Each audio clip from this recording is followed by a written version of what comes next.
بسم الله الرحمن الرحيم. ونقولنجي الفتاح جل جلاله قرآن سورة سبأ دب 26 آية النقلية. الفتاح ديان خداي تعالى هو الذي بعنايته ينفتح كل منغلق وبهدايته ينكشف كل مشكل. برغوذ خداي تعالى عناية الث هربر قلوب لذا لا أتشليا فتاح أتشيان نيدي هربر مشكل أتشليا دي مفاتيح الغيب أذلن رزقن أتشرلري غيبن أتشرلر أذلن دنيا آخرت تمام باغلي قلوب لقلب قفلري خداي تعالى أتشيا مشكل مامي خانوادان دي مشكل ما دينانان ملن أونشاق يا فتاح مشكل مهلتي تن أذن أشتي onun yanına aydıp değinip bereninden. Müşkile maattiğin mami. Doğullun milen onuşmayan mı aran de. Şeyle aran aşık mı etmeye mi? Ya ayallığın baktın açılmanduğumu. Ya fettah ödünde adımı yetişti. Ya bir merizçiliğe gereftar olup dursun doktorla cevap edip du. Ya oğlunda kıydığında bir merizçilik be. Ya fettah. Emme müşkiller açıya da.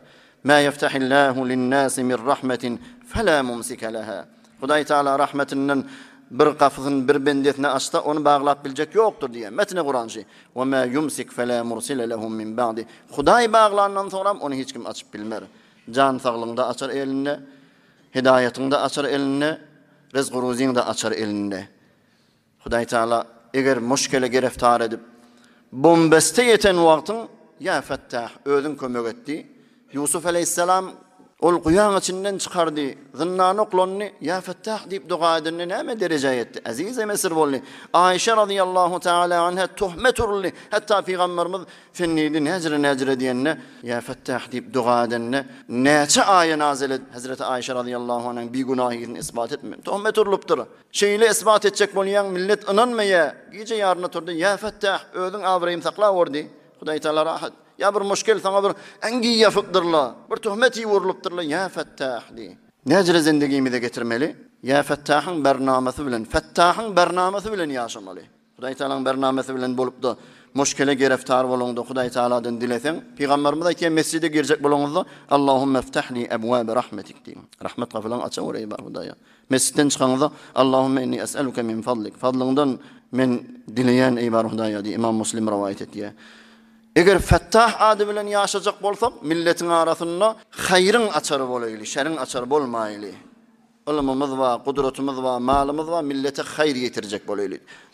Ahirkice görürün Peygamber sallallahu aleyhi ve sellem aytiye, adamlardan bir adamla var, hayrın açarları, şerrin kulupları. Hayra, olun yanına varsan hayır açılıyor. Şer yok onun yanına. Ama bir neyse adamla var, şerrin açarı elinde. Ol hayrın açar olur kulpluğlu. Hoşluk bolsun ol bir adama ki Hudayi Teala hayrın açarlarını şoň elinde koyuptur.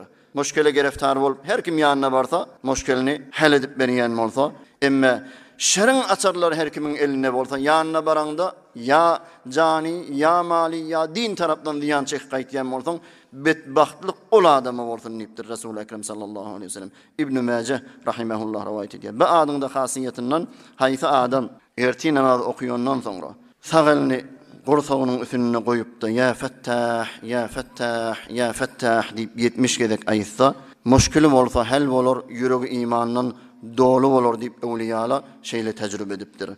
Ey bar Hudaya fettah adın hurmatına müşkilatlarımız, qiyinçiliklarımızı asan edip de hal edeveri. Hudayi Tebarek ve Teala hemmemize bir dünyada ahiret, ahiretimde iman, ahirette behişt cavidan nasip etsin. برای مشاهده ویدیوهای بیشتر به کانال یوتیوب سخنرانی های علماء ترکمن سر بزنید، مشترک بشید و منتشر کنید، اجر ببرید.